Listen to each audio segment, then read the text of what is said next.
Maharashtra TV news, आवाज सर्वसामान्यांचा। Breaking news. Chandwad तालुक्यात शेतकऱ्यांचे आंदोलन तीव्र, अनेकांची प्रकृती खालावली। चांदवड तालुक्यात सुरू असलेल्या शेतकरी आंदोलनाला आता गंभीर वळण लागले असून उपोषण करणाऱ्या अनेक शेतकऱ्यांची प्रकृती खालावल्याची माहिती समोर आली आहे।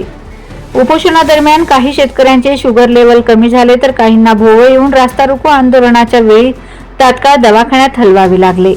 काहींची प्रकृती चिंताजनक असल्याचेही डॉक्टरांनी सांगितले आहे।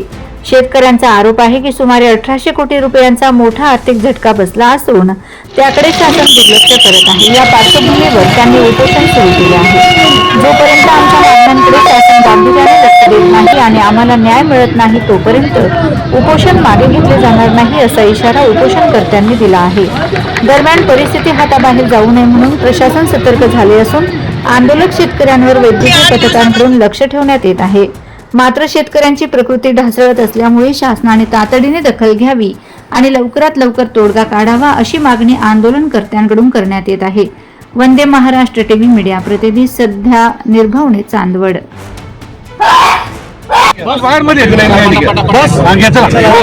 मी गेल्या 4 दिवसापासून या ठिकाणी अमर उपोषणाला या ठिकाणी बसलो आहोत। आपण बघता की कांद्याला अत्यंत मातीमोल भाव या ठिकाणी मिळत आहे।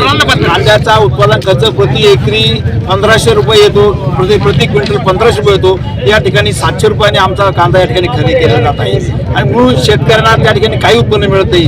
तेच बाबतीत मक्याच्या बाबतीत पण तेच आहे। मक्याला सरकारने 24 सॉरी रिपीट होत आहे, तेच रिपीट होतोय। फक्त गेल्या 4 दिवसापूर्वी आम्ही चांदवड तालुक्यातील कांदा उत्पादक आणि मका उत्पादक शेतकरी या ठिकाणी उपोषणाला बसलोय आणि आमची या ठिकाणी गेल्या 4 दिवसापासून कोणत्याही शासकीय अधिकारी किंवा कोणी या ठिकाणी दखल घेतली नाही।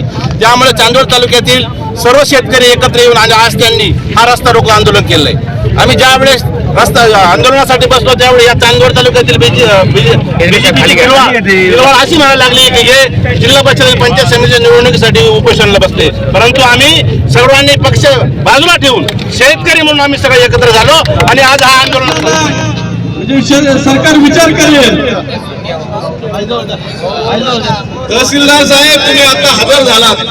कालची परिस्थिती आमच्या उपोषणकर्त्यांची अतिशय दयनीय होती। आपण तिथे यायला पाहिजे होतं आणि बघायला पाहिजे होतं। अक्षरशः अनेक जणांचे साखरेचा प्रॉब्लेम, तब्येतीचा प्रॉब्लेम झाला होता। यानंतर आपण प्रशासन म्हणून आपल्याला सर्वांच्या शेतकऱ्यांच्या वतीने विनंती आहे की आपण त्यांच्याकडे दुर्लक्ष नाही केलं पाहिजे। या ठिकाणी दखल घेत नाहीये सरकारचा कोणी प्रतिनिधी या ठिकाणी आमच्याकडे येत नाही, तोपर्यंत आम्ही हे अमर उपोषण संपवणार नाही। माझी सरकारला एकच विनंती आहे, तुम्ही गेल्या 3 वर्षापूर्वी एकनाथ शिंदे मुख्यमंत्री असताना कशी लाडकी बहीण योजना सुरू केली।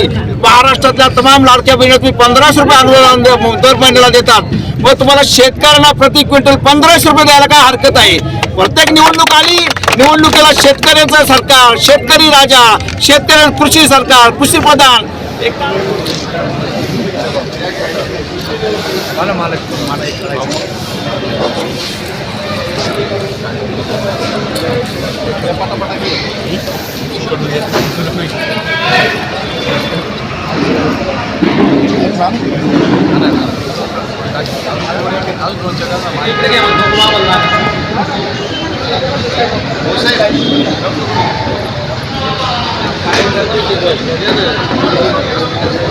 कांद्याला हमी भाव, कांद्याला हमी भाव, कांद्याला हमी भाव, मक्काला हमी भाव, मक्काची खरेदी, मक्काची खरेदी,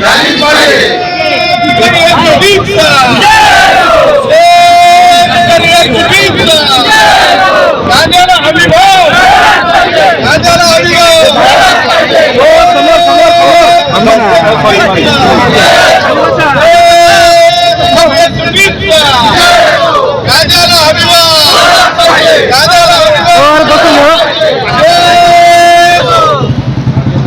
मकाची 100% करतील।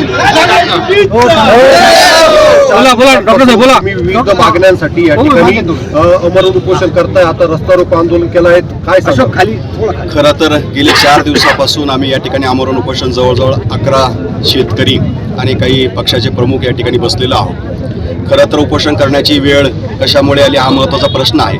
गेली 2 महिन्यापासून जर तुम्ही बघितलं असाल जानेवारी फेब्रुवारीपासून कांद्याची आवक या ठिकाणी मोठ्या प्रमाणात जरी वाढत असेल तरी भाव मात्र अतिशय गडगडलेले आहे. रोजच या ठिकाणी कांद्याचे भाव कमी होत आहे. कालचा जर आपण बघितला तर काल जवळजवळ 650-700 रुपये या ठिकाणी भाव गेला आणि मागच्या 2 महिन्यापूर्वी कांदा 2000 रुपये जात होता किंवा 1700 रुपये जात होता. आणि संपूर्ण जिल्ह्याची जर आकडेवारी बघितली जवळजवळ 80 लाख क्विंटल कांद्याची आवक गेली 2 महिन्यात झाली आहे. पर्यायाने जवळजवळ 800 कोटीचं नुकसान शेतकऱ्यांचं या ठिकाणी नुसत्या एकट्या नाशिक जिल्ह्याचं झालेलं आहे. उत्पन्नाचा खर्चही निघत नाही. उत्पन्न साधारणतः 20 रुपये किलो कांदा या ठिकाणी उत्पन्नाला खर्च येतो आणि आज कांदा फक्त 600 रुपये 700 रुपये 6 रुपये किलोने या ठिकाणी विकला जातो. ही शेतकऱ्यांसाठी अतिशय गंभीर आणि चिंताजनक बाब आहे. शेतकरी हवालदिल झाला आहे, कर्जबाजारी झाला आहे, कर्जमाफी पण होत नाही आणि पर्यायानं शेतकऱ्याला या ठिकाणी आत्महत्या केल्याशिवाय पर्याय राहणार नाही ही परिस्थिती आहे.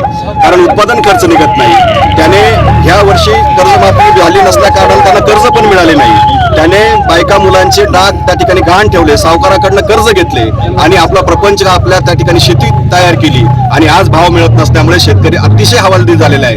अतिशय चिंताजनक परिस्थिती निर्माण झाली. जर सर्वसामान्य शेतकऱ्यांच्या घरात जाऊन बघा, त्यांना रडायला सुद्धा खऱ्या अर्थानं डोळे पुसायला कोणी नाही ही परिस्थिती निर्माण झाली. आमची मागणी एवढीच आहे की शासनानं या ठिकाणी खरेदी झालेल्या कांद्याला अनुदान द्यावं, त्या ठिकाणी मकाला अनुदान द्यावं. कारण ज्या दिवशी मकाची नोंदणी सुरू झाली त्या दिवशी मकाला भाव होता 2100 रुपये आणि आज जर बघितलं तर मकाला भाव आहे 1500 रुपये.